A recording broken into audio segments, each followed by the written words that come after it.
بسم اللہ الرحمن الرحیم۔ السلام علیکم لسنرز، سلفائٹ کے ایپیسوڈ نمبر 20 شروع کرتے ہیں۔ وہ 10 سال کا تھا جب عائشہ جبیل یعنی اس کی ماں دنیا چھوڑ گئی تھی۔ ظالم سماج کی کڑی دھوپ میں وہ اس کے لیے ایک محفوظ پناہ تھی۔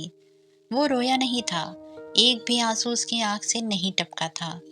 سید جبیل اپنی محبوب بیوی کی وفات پر ٹوٹ گئے تھے۔ حشام بہت رویا تھا۔ بی جان کو یقین نہیں آیا تھا کہ ان کی جان سے پیاری دیورانی دنیا چھوڑ گئی تھی۔ اسی رات پوری حویلی میں شور پھیل گیا تھا کہ آرجے غائب ہے۔ سید خاندان کے افراد اور ملازمین نے اسے ہر جگہ ڈھونڈا تھا اور پھر وہ اپنی ماں کی قبر پر بیٹھا ملا تھا۔ یہ سلسلہ رکا نہیں تھا، ہر رات یہی ہونے لگا تھا۔ تھک ہار کر جبیل خاندان نے اسے امریکہ اس کے ننیال بھیج دیا تھا۔ 2 سال بعد وہ وہاں سے واپس آیا تھا اور اسے ایک رات عائشہ جبیل کی قبر کھودتے پکڑا گیا تھا۔ سید جبیل نے پہلی بار اپنے لاڈلے بیٹے کے منہ پر تھپڑ مارا تھا۔ کچھ دن رہنے کے بعد اسے دوبارہ امریکہ واپس بھیج دیا گیا۔ 2 سال مزید امریکہ رہنے کے بعد اسے اسکول سے نکال دیا گیا تھا۔ وجہ اس کی حرکتیں تھیں۔ اسکول میں اس نے ایک لڑکے کا سر پھاڑ دیا تھا، جس کی وجہ سے اسے اسکول سے نکال دیا گیا تھا۔ وہ ایک بار پھر پاکستان آ گیا تھا اور اس بار سید جبیل نے اسے لاہور بھیج دیا تھا۔ یہ ان کی اچھی قسمت تھی یا خود آرجے کی کہ اسے لاہور راس آ گیا تھا۔ وہ کمرے میں آنے کے بعد دھپ سے بیڈ پر بیٹھ گیا تھا۔ اس کا دماغ گھوما ہوا تھا۔ اسے یقین نہیں آ رہا تھا کہ ابھی جو نیچے کمرے میں اس نے دیکھا وہ ایک سچ تھا، ایک برا سچ۔ سب مل کر اسے دھوکہ دیتے تھے، اس کے دوست بھی۔ اسے دھوکہ دیے جانے کا دکھ تھا اور گارڈ کی ظاہری حالت اور عمل میں جو تضاد تھا وہ اسے چبھا تھا۔ اسے اس وقت مسلمانوں سے انتہا کی نفرت محسوس ہو رہی تھی۔ آرجے نے بیڈ پر رکھے اس چھوٹے شاپنگ بیگ سے وہ فوٹو فریم نکالا جو اسے مرتضیٰ نے دیا تھا۔ یہ سارے مسلمان ایسے ہی ہوتے ہیں، منافق، پارسائی کے لباس میں انتہائی غلیظ، اور حانم بھی ایسی ہی تھی۔ اسے تصویر میں موجود حانم کا وجود زہر لگ رہا تھا۔ غصے سے اس نے اس فوٹو فریم کو دیوار سے دے مارا تھا۔ چھن کی آواز سے فوٹو فریم ٹوٹا تھا اور اس سے تصویر نکل کر دور جا گری تھی۔ وہ سمجھ ہی نہیں پایا تھا کہ اس کے ارد گرد کتنی غلاظت تھی۔ اس کے جانے کے بعد گارڈ لوگوں سے پیسے لے کر انہیں گھر میں رات گزارنے کی اجازت دیتا تھا۔ آرجے کا دماغ پھٹنے کو تھا۔ غلام دین بھی اکثر اس کے ملتان یا کہیں اور جانے پر اپنے گاؤں چلا جاتا تھا۔ وہ ان کا خاندانی ملازم تھا اور اس وقت سے اس گھر میں موجود تھا جب حشام اپنے ماسٹر کی پڑھائی کے لیے یہاں رہتا تھا۔ وہ ایک وفادار ملازم تھا اور گارڈ کا تو اسے آج پتہ چلا تھا۔ اگر وہ آج گھر نہ آتا تو کبھی جان ہی نہیں پاتا کہ اس کی غیر موجودگی میں گھر میں کیا کیا ہوتا تھا۔ اتنا پاک صاف نام ہے تمہارا، پھر اپنے آپ کو غلاظت میں کیوں پھینک رکھا ہے؟ حانم کے الفاظ اس کی سماعت میں گونجے تھے۔ آرجے نے بے ساختہ اپنے سر کو دونوں ہاتھوں سے تھاما تھا۔ آج صبح سے اس کی طبیعت ٹھیک نہیں تھی۔ اس کے گھر میں اور ارد گرد کتنی غلاظت تھی یہ اسے آج پتہ چلا تھا، اور حانم نے ٹھیک ہی تو کہا تھا۔ وہ یہ غلاظت دیکھ چکی تھی کیونکہ وہ خود بھی ایسی غلاظت کا حصہ رہ چکا تھا۔ رات 11 بجے کا وقت تھا جب ایلا اسے کمرے سے نکال کر لائی تھی۔ کیا بات ہے ایلا، سب ٹھیک ہے نا؟ حانم پریشان سی اس کے پیچھے چل رہی تھی۔ ڈرائنگ روم میں اندھیرا تھا۔ یہ اندھیرا کیوں ہے؟ حانم نے الجھن زدہ لہجے میں پوچھا تھا۔ بتاتے ہیں پیاری، تھوڑا انتظار کرو، ایلا نے پیار سے جواب دیا تھا۔ کچھ پل بعد اچانک سے پورا گھر روشنیوں میں نہا گیا تھا۔ Happy birthday to you dear حانم، ماہی کی آواز نے اسے چونکا دیا تھا۔ اتنا خوبصورت کیک، کینڈل لائٹس، حانم حیرت سے سب دیکھ رہی تھی۔ اسے یاد بھی نہیں تھا کہ آج اس کی سالگرہ تھی۔ جب بھی ان تینوں بہن بھائیوں میں سے کسی کی سالگرہ ہوتی تھی وہ سب مل کر گھر میں ہی کیک بنانے کی کوشش کرتے تھے۔ ماضی کو یاد کر کے حانم کی آنکھیں نم ہوئی تھی۔ وہ آج 21 برس کی ہو گئی تھی۔ خوبصورت موقعوں پر رونا نہیں چاہیے، آؤ کیک کاٹو، ماہی اسے بازو سے پکڑ کر میز کے پاس لائی تھی جس کے ایک جانب لیپ ٹاپ کھلا رکھا تھا اور اس میں آسیہ بیگم، حمدان انکل، جواد اور ماہم نظر آ رہے تھے۔ ہیپی برتھ ڈے ہانو آپی، جواد نے وش کیا تھا۔ حانم کو سمجھ نہیں آ رہا تھا کہ وہ کیا جواب دے۔ فرتے جذبات سے وہ ماہی کے گلے لگ گئی تھی۔ سب نے اسے بہت سی دعائیں دی تھی اس کے آنے والی نئی زندگی کے حوالے سے، लेकिन शायद वो जिंदगी जीना ही नहीं चाहती थी। पिछले 2 दिनों से आरजे तेज बुखार में फूंक रहा था। उसके सारे दोस्त 10 दिन के लिए टूर पर गए थे। गुलामदीन भी गांव गया हुआ था। गार्ड डरता उसके सामने नहीं आता था। रात को उसे सिसकियों की आवाज़ नहीं सोने देती थी और दिन में जिस्मानी तकलीफ। उसकी तबीयत काफ़ी ज़्यादा ख़राब थी। 2 दिन से उसने खाना नहीं खाया था, बल्कि किचन में रखी ब्रेड ही निगल रहा था, और वो भी कै के ज़रिए बाहर निकल रही थी। आरजे ने कभी खुद को इतना बेबस महसूस नहीं किया था। गार्ड माफ़ी मांगने के लिए डरते डरते अंदर आया था, और फिर लाउंज में उसे बेसुध पड़े देखकर उसकी टांगों तक की जान निकल गई थी। 19 सितंबर, ठीक 10 दिन बाद आरजे का जन्मदिन था। मन्नतों मुरादों से मांगा गया बच्चा। ये 10 दिन उसने बेड पर लेटकर गुजारे थे। आज उसके घर में खूब रौनक लगी थी। उसकी सालगिरह की पार्टी जारी थी। हशाम ने सबसे पहले उसे विश किया था। ये 10 दिन वो अपनी जिस्मानी तकलीफ में इतना गुम रहा था कि हानम का ख्याल कहीं उड़न छूसा हो गया था। पता है शामू काका, मुझे तुमसे बहुत मोहब्बत है, आरजे ने फ़ोन की स्क्रीन पर नजर आते हशाम से कहा था। उसकी बात सुनकर हशाम का कहकहा उभरा था। अब तक कितनी लड़कियों से जुमला बोल चुके हो? हशाम शरारत से पूछ रहा था। कसम ले लो, मोहब्बत किसी से भी नहीं हुई। वो काफ़ी कमज़ोर नज़र आ रहा था। पता है, तुम 22 साल के हो गए हो आरजे। मैंने सोचा था कि इस उम्र में तुम्हारी शादी कर दूंगा। अब की बार मुस्कुराने की बारी आरजे की थी। खुद तो कर लो, 28 के हो गए हो। मेरी फिक्र खाई जा रही है तुम्हें। मेरी भी हो जाएगी, पहले तुम्हारी करनी है। हशाम बज़िद था। मैं 28 साल का होने से पहले कर लूंगा शादी, तुम फिक्र ना करो, आरजे ने पूरे यकीन से कहा था। तुम्हें अब अपने दोस्तों के पास जाना चाहिए, सब तुम्हारा इंतजार कर रहे होंगे, हशाम ने कहा। हाँ जाता हूँ, लेकिन इस वक्त तो सब मगन है। वैसे तुम्हें पता है मुझे तुमसे इतना प्यार क्यों है? आरजे आज बच्चों की तरह बातें कर रहा था। क्यों? हशाम ने दिलचस्पी से पूछा। क्योंकि शामू काका, तुम्हारा नाम हे से शुरू होकर मीम पर खत्म होता है, हशाम, और मुझे ऐसे नामों से इश्क है, आरजे सरशार सा बता रहा था। हे से शुरू होकर मीम पर खत्म होने वाला ना उम्मे हनम? हशाम ज़ेरे लब बड़बड़ाया था। हशाम के लबों की हरकत से आरजे जान चुका था कि उसने किसका नाम लिया था। हानम। आरजे के चेहरे का रंग फख हुआ था। उसका सांस जैसे अटक सा गया था। वो उसे कब भूला था? वो तो उसे याद थी, हमेशा की तरह। वक्त का सबसे अच्छा काम गुजरना होता है। ये जैसा भी हो गुजर जाता है। वक्त थोड़ा सा और आगे सरका और लाहौर में एक बार फिर ठंड ने अपने पर फैलाए थे। आरजे का अपने दोस्तों से दिल उठने लगा था। क्यों, ये वो खुद भी नहीं जानता था। वो हानम का ख्याल अपने जहन से निकाल देता था, लेकिन फिर कुछ न कुछ ऐसा ज़रूर होता था जो उसे वापस उसी मोड़ पर ला खड़ा कर देता था, जैसे साल पहले डिपार्टमेंट के लॉन में वो हुआ था। कभी कभी वो हानम से गहरी नफरत महसूस करता था, और कभी कभी उसकी नम आंखें, जिनसे उसने आखिरी बार आरजे को देखा था और जिनमें जाने क्या था, वो उसे बेचैन किए रखती थी। हर चीज़ को अपने दिमाग से निकालने के लिए उसने पहली बार किसी म्यूज़िक बैंड को ज्वाइन किया था, रिदम बैंड। उसकी फ़ैन फॉलोइंग बढ़ती जा रही थी। लोग आरजे के दीवाने थे। उसका सोशल मीडिया अकाउंट एक बार फिर से मताहों के सवालात से भरने लगा था।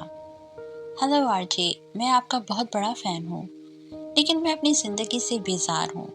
मैं मरना चाहता हूँ, मगर आपका म्यूज़िक और आपकी आवाज़ दोनों मुझ में जीने की एक आस भर देते हैं। मैं जानना चाहता हूँ कि जब हम मायूस होते हैं तो मरना क्यों चाहते हैं? उस लड़की के सवाल ने एक पल के लिए आरजे को साख्त किया था। अच्छा सुनो, एक सवाल का जवाब तो दो, हम मरते क्यों हैं? वक्त ने तकदीर के पन्ने तेजी से पलटे थे, और 2 साल पहले गाड़ी में बीती उस शाम में पहुंच गया था जब वो हानम को हॉस्टल छोड़ने गया था। उसके सवाल करने पर वो खामोश रही थी। बताओ ना, तुम जी क्यों रहे हो? हानम ने चेहरा उसकी जानिब मोड़ते हुए निहायत सपाट लहजे में पूछा था। वो इसलिए कि आरजे एक पल को रुका था। कि? हानम ने पूछा था, लेकिन आरजे से कोई जवाब नहीं बन पाया था। पहले ये तो जान लो कि तुम जी क्यों रहे हो। तुम्हारे जिंदा होने की वजह क्या है? मौत पर बाद में आ जाना आरजे, वो सख्त से लहजे में कहती चेहरा दोबारा अपनी जाने वाले शीशे की तरफ मोड़ चुकी थी। आरजे एक पल के लिए उसकी हाजिर दिमागी पर दंग रह गया था। चलो ये बता दो, हम मरने के बाद कहाँ जाएंगे? तुम्हारा इस्लाम इस बारे में क्या कहता है? खास तौर पर मैं कहाँ जाऊंगा? वो उसे जिद कर रहा था। मुझे नहीं पता, हानम ने दो टूक जवाब दिया था। कमाल है, तुम्हें नहीं पता? तुम्हें? ये तो गजब हो गया। आरजे ने हैरत से ऐसे आंखें फैलाई थी जैसे पता नहीं हानम ने कितना बड़ा गुनाह कर दिया हो। तुम पैदा होने से पहले कहाँ थे? वो एक बार फिर नागवारी से पूछ रही थी। आरजे की हंसी को एकदम ब्रेक सी लगी थी। वो खामोश हो गया था। वो लड़की उसे उसके सवालों में उलझाती थी। मैं नहीं जानता, वो साफ गोई से बोला था। जब तुम यही नहीं जानते कि पैदा होने से पहले कहाँ थे, तो मैं कैसे बताऊं कि तुम मरने के बाद कहाँ जाओगे? हानम का लहजा काटदार था। ठीक कहा तुमने, ये तो मैंने सोचा ही नहीं था। वो जैसे उसकी बात से कायल नजर आ रहा था। अच्छा, अपना बताओ, तुम कहाँ जाओगी मरने के बाद? ये तो तय था, वो उसे हॉस्टल तक छोड़ने के बदले में उसे काफी भारी सजाएं दे रहा था। इंशाअल्लाह जन्नत में, हानम ने पुरएतमादी से जवाब दिया था। इस बार चौंकने की बारी आरजे की थी। उसका हानम के जवाब पर कहकहा उभरा था। वाह भाई, इतना यकीन! खुद जन्नत में जाओगी और मुझे क्या जहन्नुम में भेजने का इरादा है? हाँ, हानम के बर्जस्ता जवाब पर वो काफी देर तक हंसता रहा था। उफ उफ, इतनी पक्की दुश्मनी! वैसे एक बात याद रखना, तुम जन्नत में जाओगी तो मैं भी जन्नत में तुम्हारे पीछे ही आऊंगा। आखिर एक तुम ही मेरे सवालात को समझते हुए लॉजिक से मुझे कायल करने की कोशिश करती हो। अब जहन्नुम में तो मुझे तुम्हारे जैसा मिलेगा नहीं, तो जन्नत में जाना पड़ेगा ना मुझे। वो मासूमियत से कह रहा था। हानम खामोश रही थी। वैसे 5 फुट 4 इंच मानना पड़ेगा, तुम्हारा दिमाग काफी तेज चलता है। अपने खत पर किए गए कमेंट पर हानम ने खा जाने वाली नजरों से उसे घूरा था और उसका यूं घूरना आरजे को कहकहा लगाने पर मजबूर करता था। एक जानदार सी मुस्कुराहट उसके लबों पर फैल गई थी। वो माजी से एकदम हाल में वापस आया था। हानम नहीं थी, वो जा चुकी थी, उसकी दुनिया से बहुत दूर। एक पल के लिए आरजे का दिल उसे देखने को तड़पा था। मुस्कुराहट कहीं गायब हुई थी और उसकी जगह चेहरे पर न जाने असियसी क्यों फैल गई थी। उसने कुछ सोचते हुए अपने सामने रखे लैपटॉप पर सोशल मीडिया का अकाउंट खोलने के बाद उसका नाम लिखकर सर्च किया था।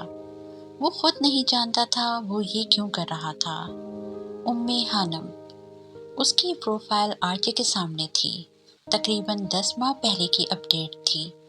पिछले 10 माह से उसका अकाउंट बंद पड़ा था। आरजे के अंदर कुछ हो रहा था। एक बेचैनी सी उसके अंदर फैल गई थी। जिस दिन हर सी रूह को जिंदा किया जाएगा और मुर्दों को कब्रों से उठाया जाएगा ना, मेरी दुआ है हमारा उस दिन भी सामना ना हो। वो अपनी बात में सच्ची साबित हुई थी। तकरीबन 1 साल से आरजे ने उसे नहीं देखा था। वो समझ नहीं पा रहा था कि वो दुआ देकर गई थी या आरजे को बद्दुआ देकर गई थी। तुम जिस तरह चाहो जिंदगी बसर करो, मैं तुम्हारे रास्ते में रुकावट नहीं डालूंगी, मगर मैं सिर्फ एक बात चाहती हूँ, जरा अच्छी तरह ख्याल रखना कि किन लोगों से बात करनी है, किन से नहीं। हमेशा लोगों से डरते रहना। वो एक दूसरे से नफरत करते हैं। उनकी जिंदगी लालच और हसद में गुजरती है। वो एक दूसरे को तकलीफ पहुंचाकर खुश होते हैं। एक बार तुम उन्हें उनकी असल शक्ल दिखा दो, उन पर इल्ज़ाम लगा दो, फिर देखो वो तुमसे कितनी नफरत करने लगेंगे और तुम्हें ख़त्म करने पर तुल जाएंगे। वो जब हॉस्टल छोड़कर गई थी तो मैक्सम गोर की किताब माँ पढ़ रही थी और उसने अपने पसंदीदा जुमलों को पोस्ट किया था। आरजे को महसूस हुआ था जैसे ये उसे ही सुनाया गया था। ہانم نے اس کی ذات پر بات کرنے کی ہمت کی تھی اور بدلے میں آرجے نے اس کا منہ بند کر دیا تھا ہمیشہ کے لیے۔ یہ چند جملے سطر سطر سچائی لیے ہوئے تھے۔ اس کی بے چینی میں مزید اضافہ ہوا تھا۔ وہ کچھ سوچ کر اپنے نرم و ملائم بیڈ سے نیچے اترا تھا۔ اب اس کا ارادہ مکی سے بات کرنے کا تھا۔ ہلو مکی، میں تم سے ملنا چاہتا ہوں۔ کہاں ہو تم؟ اپنا ایڈریس مجھے دو۔ آرجے نے مکی کو فون کیا تھا۔ لیکن میں تم سے نہیں ملنا چاہتا اور میں لاہور یا ملتان میں نہیں ہوں، مکی نے سختی سے جواب دیا تھا۔ لیکن مجھے تم سے ملنا ہے، لازمی۔ میں جانتا ہوں تم اسلام آباد میں ہو، میں اسی طرف آ رہا ہوں، اپنا ایڈریس دو۔ لیکن مجھے تم سے نہیں ملنا، مکی بضد تھا۔ کہا نا مجھے تم سے ملنا ہے، یو ایڈیٹ، تمہیں سمجھ کیوں نہیں آ رہا؟ وہ گاڑی چلاتے ہوئے اتنی زور سے چلایا تھا کہ دوسری طرف موجود مکی ساخت ہوا تھا۔ آج کافی دنوں بعد اسے ہلاکو خان کی اولاد آرجے کی جھلک نظر آئی تھی۔ مجھے ہانم کے متعلق بات کرنی ہے، آرجے نے خود پر قابو پاتے ہوئے کہا تھا۔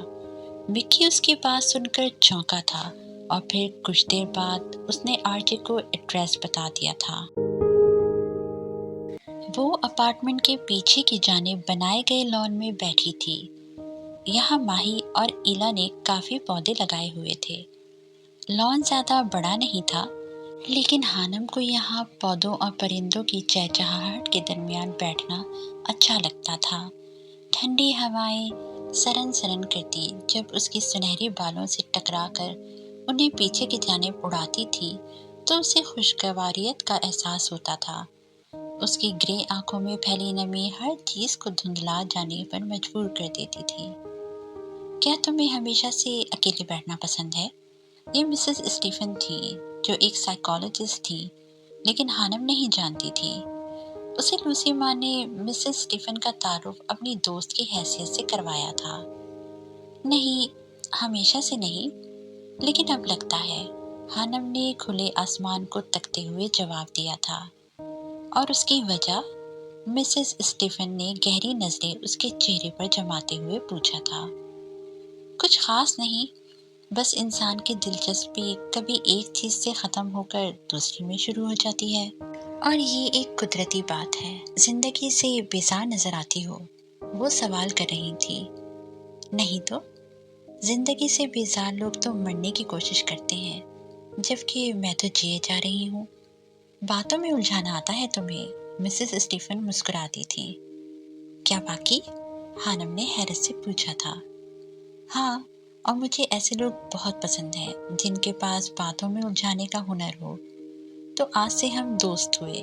مسز اسٹیفن ایک 35 سالہ خوبصورت سی عورت تھی جو اس وقت اپنے پیشہ ورانہ انداز میں مسکراتی نظر آ رہی تھی۔ اس ایپیسوڈ کو یہیں ختم کر رہی ہوں، جلدی ملتے ہیں ایپیسوڈ نمبر 21 میں۔ تب تک کے لیے اللہ حافظ۔ If we tried it, we can make it.